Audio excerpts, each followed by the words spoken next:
Donc j'avais un site qui s'intitulait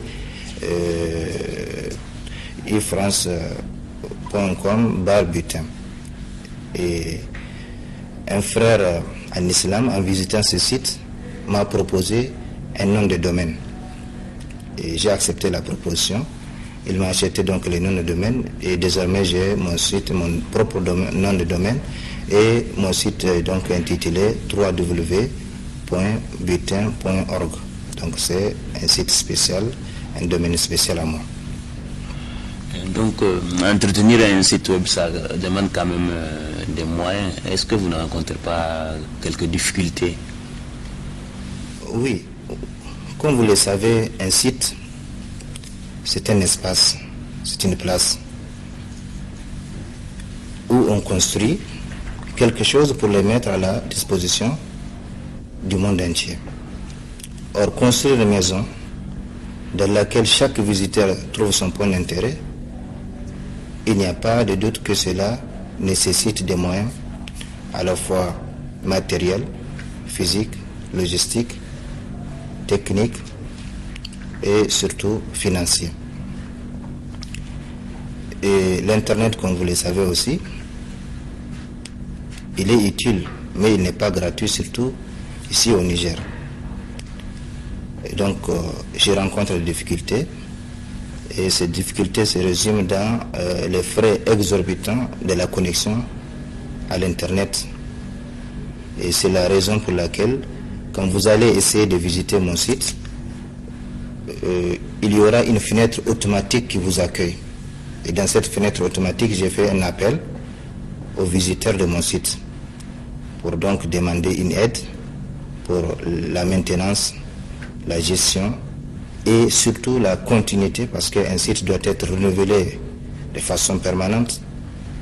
Mais malheureusement, jusqu'ici, les visiteurs n'ont pas du tout répondu à cet appel. Je me rappelle qu'il y a une seule sœur qui travaille au Fonds de solidarité africain, qui a fait un petit geste, et c'est frère dont je parlais qui m'a acheté le nom de domaine. Mais je comprends pour les Nigériens, parce que non seulement ils sont absents sur le site web, sur le web en général, mais ils sont également pauvres et ils ne comprennent pas du tout qu'un site a besoin du concours polyvalent de tout le monde. Je donne l'exemple d'un site. C'est le site de Cheikh Youssouf Al-Qardawi. Ce site, son entretien coûte 4 millions de dollars par an. Et vous convenez avec moi que ce n'est pas le seul chef qui supporte tous ces frais d'entretien, de maintenance et de gestion de ce site. Donc voilà en gros les problèmes que je rencontre par rapport donc, à mon site. Donc malgré votre foi en l'islam, vous essayez d'être un homme de votre temps, puisque vous êtes un surfeur, un webmaster. Maintenant, mais quelles sont vos relations avec les autres frères qui pensent que l'islam et la modernité ne font pas bon ménage? Oui, ces frères, il faut le souligner, se répartissent en deux catégories. La première catégorie, peut-être celle qui est importante, c'est celle des frères musulmans, en particulier les marabouts, qui pensent et affirment d'ailleurs qu'il est incompatible d'être moderne et d'être religieux. C'est la raison pour laquelle on trouve bon nombre de ces marabouts totalement à la touche, à la marge de la société, par rapport à bon nombre de terrains importants de la vie humaine, les terrains, les plans politiques, les plans sociaux, les plans éducatifs. Or, on ne peut pas réformer une société sans être fils de son temps. Ça, c'est la première catégorie déjà. La seconde catégorie, c'est certains frères, je ne dis pas tous les frères, mais certains frères de ceux qui sont partis à l'école occidentale. Pour eux, être moderne, c'est rejeter tout ce qu'on a hérité des parents et de la société, en particulier la religion. Pour eux, la religion, c'est un frein au développement et ils regardent donc les religieux comme des arriérés, des rétrogradés qui ne comprennent pas du tout ce bas monde, cette vie. Mais je dirais aux uns et aux autres que la modernité n'est pas synonyme de rejet de ce qu'on a hérité des parents et de la société. La modernité n'est pas non plus synonyme d'une imitation aveugle des modes de vie donnés ou d'une civilisation donnée.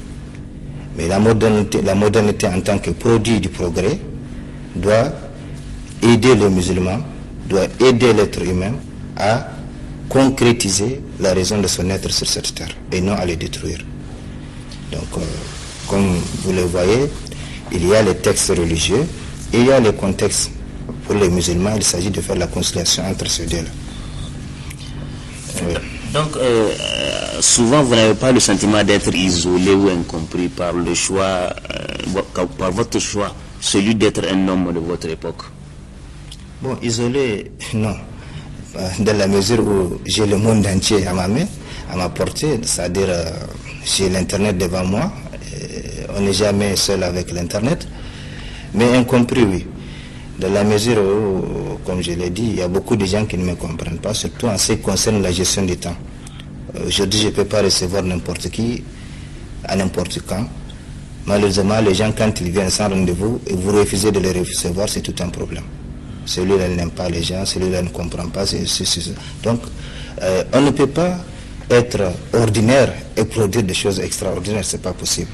Tous ceux qui ont fait des découvertes, tous ceux qui ont apporté une amélioration des conditions de vie de cette humanité, ce ne sont pas des gens qui sont vulgaires, qui sont ordinaires comme tous les autres. Ce sont des gens qui sont toujours enfermés dans leur bureau, dans leur laboratoire, afin de faire des recherches.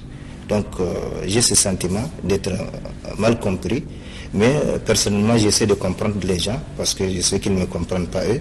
C'est comme le cas du prophète qui disait Dieu pardonne à mon peuple, à son peuple qui les combattait. Il disait Dieu pardonne à mon peuple parce qu'ils ne comprennent pas. Oui, ils ne savent pas. Donc, pour finir, quel appel avez-vous à lancer à la jeunesse en ce qui concerne justement l'islam et la modernité? Nous comptons beaucoup sur la jeunesse parce que vous savez, la jeunesse c'est le substitut, c'est-à-dire ce sont les hommes de demain. Par conséquent, il faut qu'ils comprennent que la modernité n'est pas incompatible avec la religion. Par conséquent, ils doivent vraiment s'assumer, être conscients de leur responsabilité, être conscients de leur rôle qu'ils ont à jouer par rapport à leurs parents qui les ont envoyés à l'école, par rapport à leur société et par rapport à l'humanité. Parce que comme je l'ai dit, il ne faut pas vraiment être consommateur sur tous les plans. Aujourd'hui, même les livres islamiques sont produits par d'autres gens, par des orientalistes qui parfois n'ont aucun intérêt pour l'islam. C'est uniquement du commerce. Donc nous comptons beaucoup sur la jeunesse pour faire la relève, mais une relève vraiment positive qui va de concert avec tout ce qui est positif, que ce soit du côté de la modernité ou du côté de la religion. Peut-être, je pense que le dernier mot, il faut souligner aussi que l'Internet aujourd'hui, c'est le moyen le plus efficace de formation, d'information, qui est tout à fait donc indispensable à l'épanouissement de la jeunesse. Par conséquent, les autorités ont une certaine responsabilité dans la vulgarisation de l'Internet ou de l'informatique en général, c'est-à-dire faire comme tous les autres, certains pays sont en train de le faire, inscrire l'informatique, intégrer l'informatique dans le programme de l'enseignement. Même l'enseignement de base, comme ça se fait dans certains pays, depuis les primaires, on apprend l'informatique.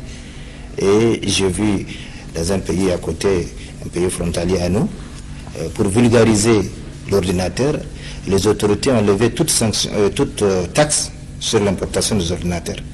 Or, au Niger, vous le savez, importer un ordinateur, c'est un calvaire, et l'utiliser, c'est un autre. Donc, vraiment, la jeunesse et les autorités, nous tous, nous avons la responsabilité d'être fils de notre temps.